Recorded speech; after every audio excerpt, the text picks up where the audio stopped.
Wandoor Sara gold സ്വർണ്ണനിധി പദ്ധതിയുടെ 23ാമത് നറുക്കെടുപ്പ് ഷോറൂമിൽ സംഘടിപ്പിച്ചു. നറുക്കെടുപ്പ് കർമ്മം തിരുവാലി പഞ്ചായത്ത് അംഗവും ലൈബ്രറി കൌൺസിൽ സംസ്ഥാന കമ്മിറ്റി ഭാരവാഹിയുമായ കെ.പി. ഭാസ്കരൻ നിർവഹിച്ചു.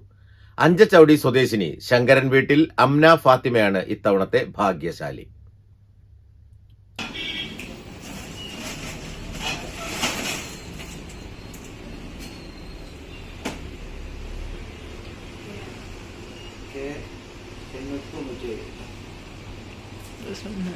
മാസം തോറും 1000 രൂപ അടച്ച് 24,000 രൂപയുടെ സ്വർണ്ണാഭരണം ലഭിക്കുന്നതാണ് സാറ ഗോൾഡ് സ്വർണ്ണനിധി പദ്ധതി.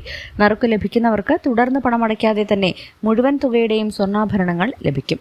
ഷോറൂമിൽ നടന്ന ചടങ്ങുകൾക്ക് സാറ ഗോൾഡ് ഡയറക്ടർമാർ, ജീവനക്കാർ എന്നിവർ നേതൃത്വം നൽകി. Business desk, WVsion news.